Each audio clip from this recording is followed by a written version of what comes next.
It happened on a gray, soaked afternoon that started like any other. My 11-year-old daughter came home from school, slipped her key into the lock, and it didn't fit. She spent 5 hours sitting under the rain, waiting. When my mother finally opened the door, she told her, "We've all decided that you and your mom don't live here anymore." I didn't scream, I didn't cry. I just said, "Understood." 3 days later, my mother received a letter that made her face turn white. That day at work had been brutal, the kind of shift where everything is chaos. Short staffed, overworked, and surrounded by people pretending not to be sick. Before lunch, I'd already been scolded twice. Once by a family convinced that yelling fixed medical problems, and once by a surgeon who believed sarcasm counted as leadership. I'd had barely 3 hours of sleep and one energy drink that tasted like rust. Then my phone buzzed. Normally, I ignore personal calls during rounds, but something in me said, "Look." 6 missed calls from Hannah, my quiet, gentle 11-year-old who says sorry to furniture when she bumps into it. She never calls like that unless something's seriously wrong. I ducked into the supply room, shut the door, and called back. She answered instantly.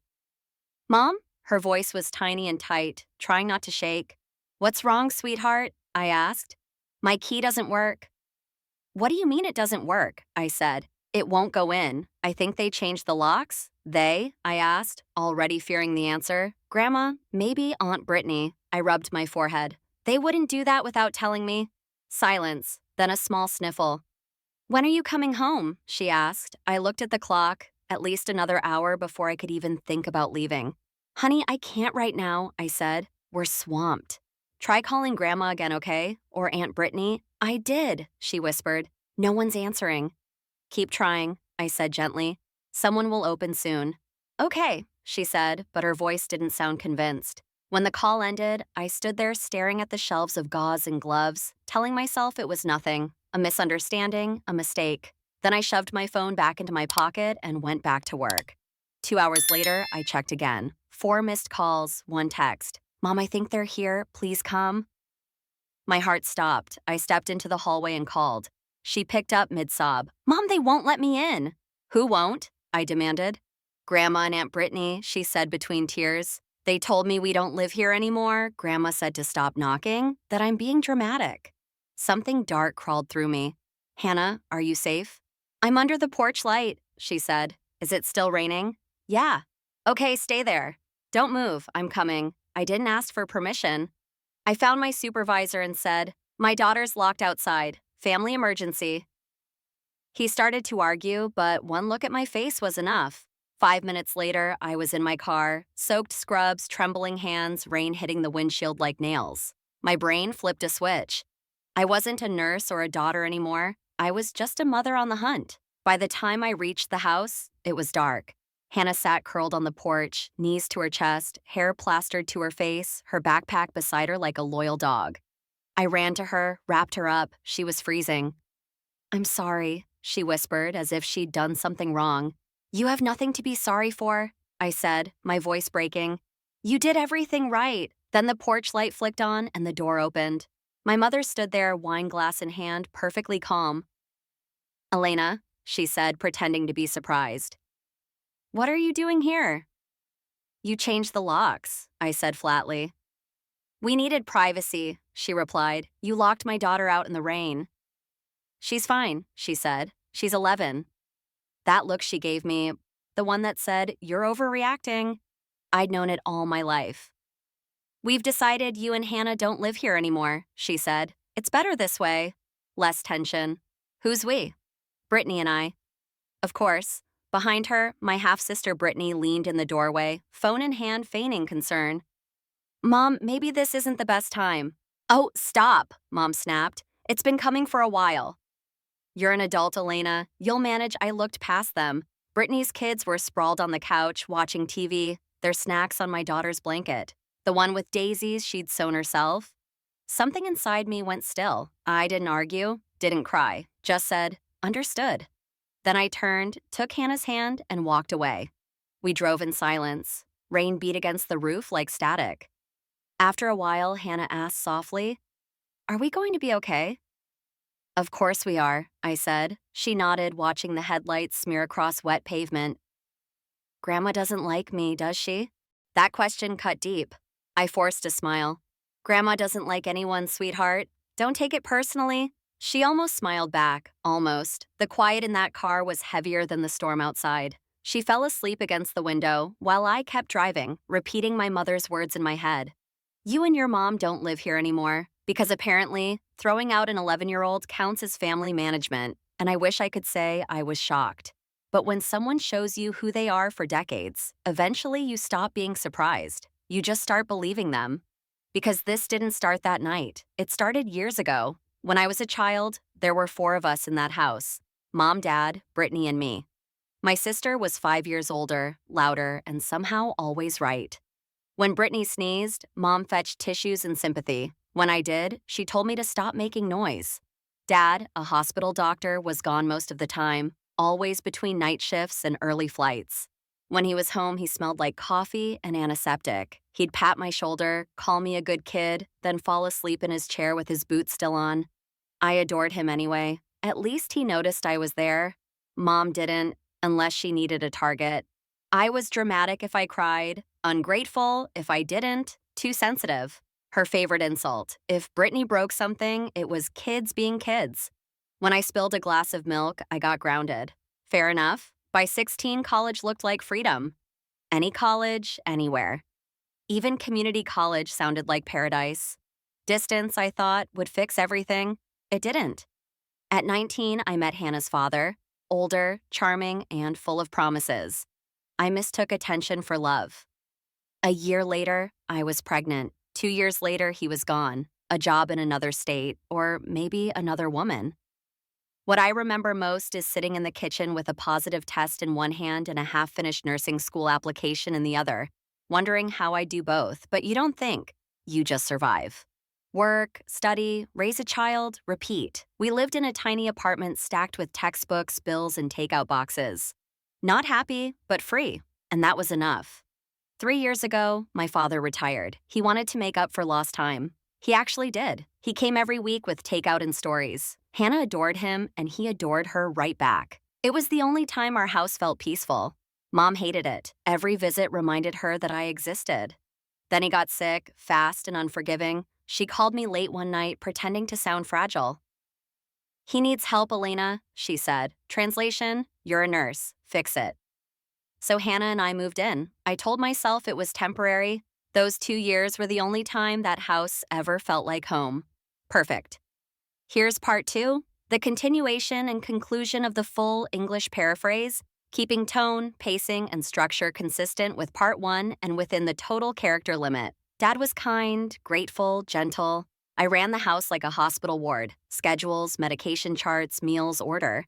Mom floated around like Florence Nightingale, except her uniform was whine and self-pity. When Brittany and her husband Ryan visited with their kids, Mom transformed. She'd host big dinners, glowing with fake warmth, playing the perfect matriarch for the audience. But as soon as they left, the lights went out and she was cold again. 3 weeks ago, my father's body gave up. The funeral flowers hadn't even wilted when the house began to change. Some people fall apart when grieving. My mother redecorated. 3 days after we buried him, she was rearranging furniture, humming to herself, painting his room pale yellow, packing away his books. She said it would be the perfect room for Brittany's kids when they came to visit. Within a week, she'd replaced everything: new bunk beds, toys, family photos, none of my father. I stood in the doorway, still wearing my black dress, and watched her work like she was preparing for a holiday instead of dismantling a life. I wanted to ask how she could do it so soon, but she spoke first. Brittany and Ryan might stay next weekend, she said cheerfully. The kids need their own space. I just nodded, because arguing with her always felt like drowning.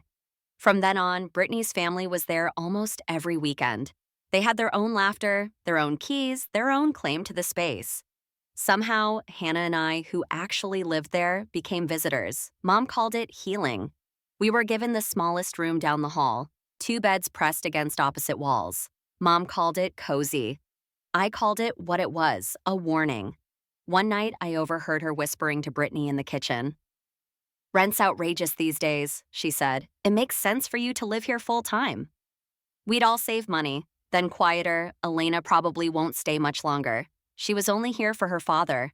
I stood there holding my mug of tea, realizing she was already writing us out of her life. When I confronted her the next day, she smiled that same smile I'd grown up hating. "You said you were here for your dad," she said. "He's gone now. You have your job. It's time to move on. Move on." Like grief was something you rented by the week. A few days later, my dad's lawyer, Jonathan Wells, called. "Just some papers to finalize," he said. I assumed insurance documents. Instead, he handed me a folder.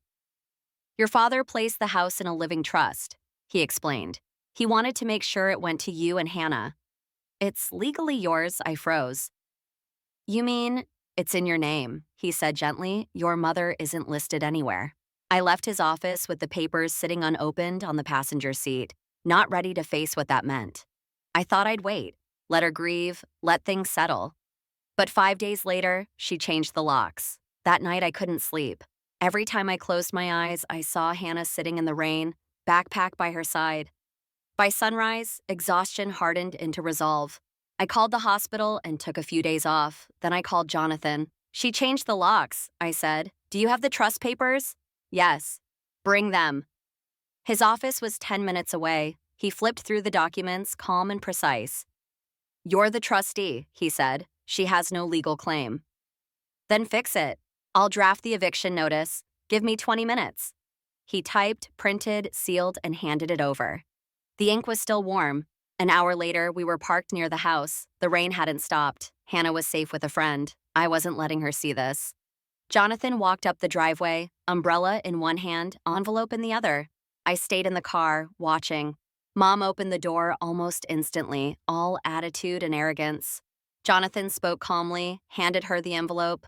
She didn't take it seriously, not at first. Then she read the words. Her expression cracked. Brittany appeared behind her, pretending to be horrified. She grabbed the papers, read a few lines, and started shouting. Jonathan didn't flinch. He said something polite, probably the legal equivalent of, "You've been evicted," and walked back to the car. Mom yelled something after him, but the rain swallowed it. "It's served," he said quietly, sliding into the seat beside me. The drive back was silent. I expected satisfaction, but all I felt was air, like I could finally breathe again. Not victory, just oxygen. Jonathan said she'd try to fight it. "Let her," I replied. "I'll be disappointed if she doesn't." Back at my friend's apartment, Hannah looked up from her coloring book. "Did you talk to him?" she asked. "Yeah." "Are we going home?" "Soon," she nodded. "Grandma's going to be mad."